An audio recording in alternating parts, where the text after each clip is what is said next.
Olá, bem-vindo a mais uma aula da nossa série Respondendo Dúvidas.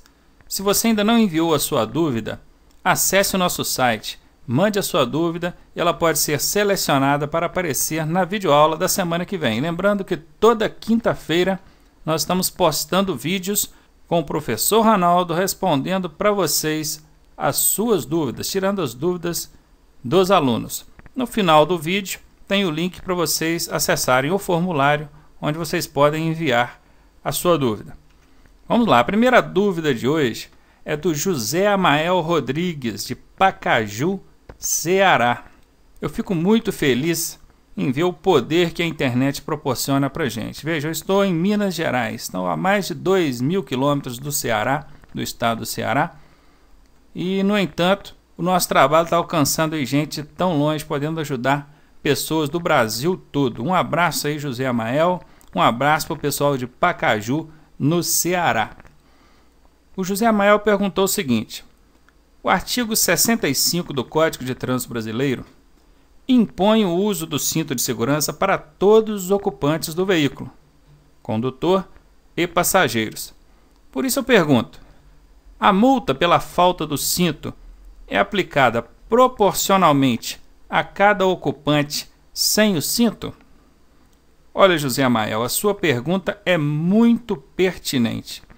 E eu digo isso porque eu já vi debates na internet entre especialistas na área de trânsito com dúvidas acerca desse assunto, que até então o Código de Trânsito Brasileiro, a legislação brasileira, ela não fazia nenhuma especificação nesse sentido e ficava então a cargo da interpretação de cada órgão de trânsito, de cada autoridade de trânsito. Mas, felizmente, atualmente nós temos o Manual Brasileiro de Fiscalização de Trânsito, que acabou com todas as divergências nesse sentido. E para evitar qualquer debate acerca desse assunto, eu resolvi copiar para você exatamente como é que está escrito nesse manual, que orienta em âmbito nacional. Isso é válido para fiscalização dentro da área municipal, estadual ou federal. Não existe mais interpretações divergentes. A regra agora é seguir o que o Manual Brasileiro de Fiscalização de Trânsito impõe. E o que ele diz? Está aqui, copiado para vocês. Pode até observar que está entre aspas. O agente só poderá registrar uma infração por auto de infração no caso da constatação de infrações em que os códigos infracionais possuam a mesma raiz, ou seja, os 3 primeiros dígitos. Considerar-se-á apenas uma infração. Como é que funciona isso? O que é que isso aqui quis dizer? Ó? No caso da constatação de infrações que os códigos infracionais possuam a mesma raiz. É o seguinte, cada infração ela tem um código que a identifica. Aqui embaixo mesmo nós temos um exemplo tirado do próprio Manual Brasileiro de Fiscalização de Trânsito. O condutor e passageiro, sem usar o cinto de segurança, lavrar-se somente um auto de infração com o código 518-51. Então está aqui, quando aqui falou códigos infracionais possuem a mesma raiz, os 3 primeiros dígitos, é isso. Está aqui, ó. O agente de trânsito que for autuar, ele observou que o condutor está sem o cinto, o passageiro está sem o cinto. O dígito aqui, o número que tem depois do tracinho, ele é diferente. Porém, a numeração inicial, os 3 primeiros dígitos, vão ter a mesma identificação. E o que o código orienta, nesse caso, é que se faça apenas uma autuação. Não importa se tem um ou se todos os ocupantes do veículo estão sem o cinto. Será lavrado apenas um auto de infração. Respondida aí a sua pergunta, José Amael? Um abraço então para o pessoal do Ceará, hein? Vamos para a próxima. A Maricleide da Silva, não se identificou ou não disse de onde é, perguntou o seguinte: uma pessoa habilitada na categoria D, que tiver a CNH suspensa, vamos grifar aqui esse suspensa, ao findar o prazo da suspensão e concluso o curso de reciclagem, porque a pessoa com habilitação suspensa ela teve que fazer o curso de reciclagem, a CNH continua D ou volta para a categoria B? Olha, Maricleide, a resposta é a seguinte: continua na categoria em que estava. Ainda que fosse aplicada a cassação, Observe que a sua pergunta foi em relação à suspensão. Mas ainda que fosse a cassação da habilitação, a pessoa perdeu aquela habilitação, ela poderia reiniciar o processo a partir da categoria da habilitação que ela tinha no ato da penalidade. Ou seja, se eu tenho a categoria E e eu tive a minha habilitação cassada, eu perdi, eu não tenho mais habilitação.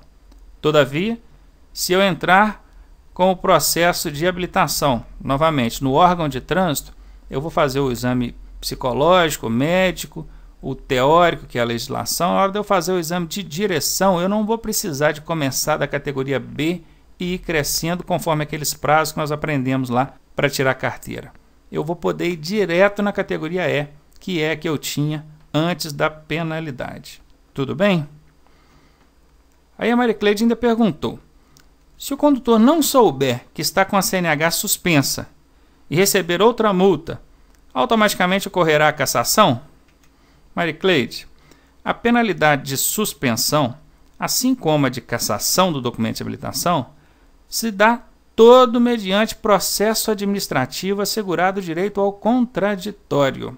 Não há como o condutor ser penalizado e não ter ciência disso. Isso é um processo, ele é notificado, ele tem que se apresentar, inclusive acompanhado de advogado, ele tem o direito a apresentar a sua defesa, apresentar o contraditório, e depois de findado o processo, se realmente for julgado e constatado que a penalidade ocorreu e ele precisa ser punido, aí ele vai ser intimado a entregar a sua habilitação. Não tem como ele ter habilitação suspensa e não saber disso, ok?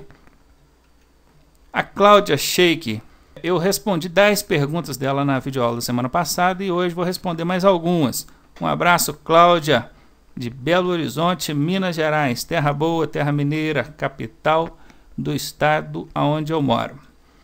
Ela perguntou o seguinte: eu tenho um ônibus que utilizo para excursão, carrego pessoas para fazer excursão. Qual deve ser a cor da placa desse ônibus? Olha, Cláudio, observa que você utiliza esse veículo para fins remunerados. Esse é um veículo de aluguel, veículo de categoria aluguel, a placa tem que ser vermelha. Isso aí é tranquilinho, facinho essa pergunta. Vamos lá, posso transportar pessoas em pé? Depende do modelo do veículo. Existem modelos que permitem o transporte de pessoas em pé no perímetro urbano. Nós estamos falando de ônibus, veículos de transporte coletivo de passageiros. Ele ainda perguntou: a lei deixa claro que é proibido trafegar pela faixa da esquerda, que deve ser utilizada somente para ultrapassar, e veículos com maior velocidade. Quais são esses veículos de maior velocidade? Eu até destaquei aqui na sua pergunta, Cláudia, duas coisas: a palavra proibido e a palavra somente. Aqui, não é proibido circular pela faixa da esquerda. Não existe proibição em circular pela faixa da esquerda. E também não existe infração caracterizada por circular nessa faixa, a menos que ela seja sinalizada, regulamentando que essa faixa é de circulação exclusiva para alguma situação especial, a chamada faixa seletiva. É uma faixa exclusiva para a circulação de veículos do tipo táxi, ônibus, veículos que estão fazendo ali o transporte público. Eu até coloquei aqui, vide artigo 29, inciso 4º do Código de Trânsito e também o artigo 30, inciso 1º. Vamos ver? Aqui, o artigo 29 do Código de Trânsito Brasileiro, deixei destacado aqui para vocês o trecho que trata desse assunto, está aqui, ó, artigo 29, inciso 4º, diz o seguinte: quando uma pista de rolamento comportar várias faixas de circulação no mesmo sentido, são as da direita destinadas ao deslocamento de veículos mais lentos e de maior porte. Faixa da direita, veículo mais lento e de maior porte, quando não houver faixa especial a ele destinada. E as da esquerda, destinada à ultrapassagem e deslocamento dos veículos em maior velocidade. Observem que aqui é apenas uma regulamentação da norma, não tem proibição nisso. Se você procurar lá na parte que fala das infrações de trânsito, você não vai encontrar infração caracterizada pelo fato de circular pela faixa da esquerda. E qual foi o outro artigo lá que eu destaquei para a gente ver? Vamos ver? Está aqui embaixo, está aqui. Todo condutor, ao perceber que outro que o segue tem o propósito de ultrapassá-lo, deverá, se estiver circulando pela faixa da esquerda, deslocar-se para a faixa da direita sem acelerar a marcha. Observe que nesse caso existe uma regulamentação quanto a liberar a faixa da esquerda para aquele veículo que está em maior velocidade, mas não tem proibição em circular pela faixa da esquerda, não. Tudo bem? Então vamos lá, voltamos aqui para suas perguntas. A próxima pergunta é a seguinte: se é proibido circular pela faixa da esquerda, acabamos de ver que não é, né? Vou até riscar esse é daqui. Como posso ultrapassar pela direita quando o veículo que segue à minha frente tem intenção de virar à esquerda? Isso aqui já envolve uma outra situação, que é o caso de você ultrapassar pela direita um veículo que está à sua frente, indicando que tem intenção de entrar à esquerda. Está aqui. Tanto não é proibido que, no caso citado, o veículo que for convergir à esquerda deverá deslocar-se para esta faixa com antecedência. E aqui ainda coloquei, vide artigo 38, inciso 2º do Código de Trânsito Brasileiro. Vamos ver? Está aqui, artigo 38. Antes de entrar à direita ou à esquerda em outras vias ou em lotes lindeiros, condutor deverá, muito bem, aqui é regra de mudança de direção. O item destacado diz: ao sair da via pelo lado esquerdo, aproximar-se o máximo possível de seu eixo ou linha divisória da pista, quando houver, caso se trate de uma pista com circulação nos dois sentidos, ou do bordo esquerdo. Vejam, eu vou sair da via pelo lado esquerdo, então eu posso também ou do bordo esquerdo. O que é o bordo esquerdo da pista? É lá junto à calçada do lado esquerdo, quer dizer, eu vou estar na faixa da esquerda. Quando tratar-se de pista de um só sentido, que é via de mão única. Viu? Então você pode circular pela esquerda, sim, depende da circunstância. Vamos ver o outro artigo que eu destaquei lá? O outro artigo é aqui, o 29, inciso 9. A ultrapassagem de outro veículo em movimento deverá ser feita pela esquerda. Isso aí todos nós sabemos. Obedecida a sinalização regulamentar e as demais normas estabelecidas neste código, exceto quando o veículo a ser ultrapassado estiver sinalizando o propósito de entrar à esquerda. Então nós vimos lá embaixo que o veículo que quer virar para a esquerda, se ele estiver numa via de mão única, ele pode deslocar todo para a esquerda, ocupando a faixa da esquerda. Aliás, é isso que ele deve fazer. E aqui, só para justificar a sua pergunta, que um ou outro condutor pode pensar que não existe ultrapassagem pela direita, então aqui está escrito isso, ó, exceto quando o veículo a ser ultrapassado estiver sinalizando o propósito de entrar à esquerda. Então quer dizer que aqui em cima fala que tem que ultrapassar pela esquerda. Mas, ou exceto aqui, se o veículo a ser ultrapassado estiver sinalizando que vai entrar para a esquerda, aí você pode ultrapassar pela direita. Voltamos aqui para as perguntas, respondidas então as 4 perguntas da Cláudia. Ainda tem mais perguntas da Cláudia, vamos lá. Questão 5. Qual é a situação de emergência em que eu posso usar o pisca-alerta? Olha, que situações de emergência que você poderia utilizar o pisca-alerta? Uma situação de acidente, quebra de veículo, o veículo está na pista de forma a colocar em risco a circulação do trânsito. Tem que sinalizar, não só com o pisca-alerta, tem que sinalizar também com outros dispositivos, que é o triângulo de segurança, se for o caso até arbustos, mas o pisca-alerta, ele cabe aqui nessa situação. Pergunta 6 da Cláudia. É infração usar o pisca-alerta indevidamente? Sim, é infração, está no artigo 251, inciso 1º do Código de Trânsito Brasileiro. A infração é média. Tudo bem? 7. Você já ouviu falar algo sobre o extintor ABCS? Não, nunca ouvi. ABCS não. Eu conheço ABC.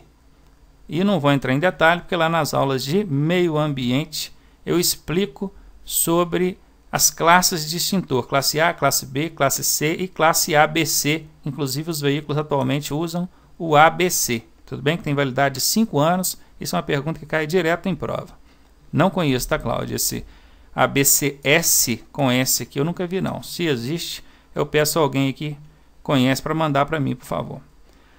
Próxima pergunta da Cláudia. O pedestre pode ser culpado por se envolver num acidente atravessando fora da faixa ou debaixo da passarela? Eu entendi a sua pergunta, Cláudia. Você quer dizer o seguinte: o pedestre foi imprudente, ele foi negligente. Ele tinha ali a faixa ou a passarela para atravessar e ainda assim foi negligente, atravessando fora dela e acabou provocando o acidente. Eu quero dizer o seguinte: como é que a lei pode culpar alguém por ter sido prejudicado? Porque na verdade o atropelado foi ele, né? É até interessante isso. Então, administrativamente, ele não vai ser culpado. Quando eu falo administrativamente, é o quê? Tudo que tramita dentro de um processo administrativo, que ainda não foi ao âmbito judicial. Agora, por vias judiciais, aí vai depender do respectivo processo. Vai depender da habilidade dos advogados e da interpretação do juiz e também da intenção dele. Aí já não é a minha área, não. 9. Esse ele aqui é o pedestre, que a Cláudia mencionou na questão anterior. Ele tem preferência em qualquer situação? Olha, preferência não. É pregado pela direção defensiva que se ceda a passagem com vistas à segurança do pedestre. Claro. E aqui eu pedi para observar no artigo 29, inciso 12º, parágrafo 2º do Código de Trânsito Brasileiro. Vamos ver? Está aqui.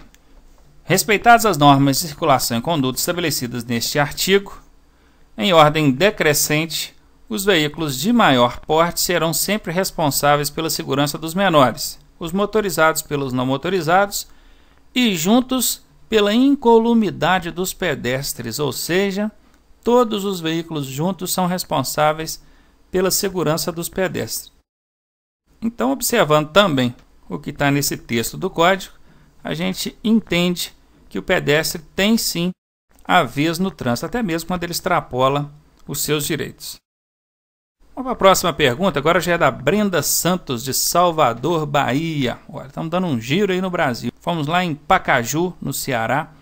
Viemos em Belo Horizonte, Minas, e agora estamos em Salvador, Bahia. Um abraço para o pessoal da Bahia.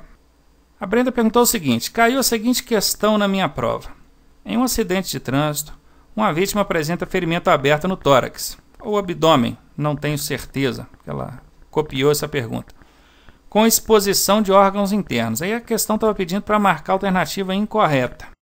Olha, Brenda, é o seguinte: o Manual de Primeiros Socorros da Cruz Vermelha orienta que o correto é que utilize um pano limpo para fazer um curativo em forma de bolsa, que deverá estar firme, porém não apertado, ao ponto de causar incômodo à vítima, e mantê-lo umedecido para evitar o ressecamento dos órgãos expostos. Esse é o procedimento correto. A sua questão pediu a incorreta. Observação: não tente recolocar os órgãos expostos para dentro da cavidade. Como a Brenda não mandou para mim as alternativas, eu não tenho como analisar uma por uma, A, B, C, D, para saber qual é a incorreta. Então eu mandei para ela o procedimento correto, estou mandando aqui, tá, Brenda? E, como observação, coloquei aqui para você uma recomendação desse manual, que é não tentar recolocar os órgãos expostos para dentro da cavidade. Espero que tenha sido suficiente para sanar sua dúvida. Se não tiver sido, pode fazer o contato por e-mail, que eu retorno para vocês. Com isso, fechamos aí mais uma aula dessa série Respondendo Dúvidas. Um abraço a todos vocês, até a próxima.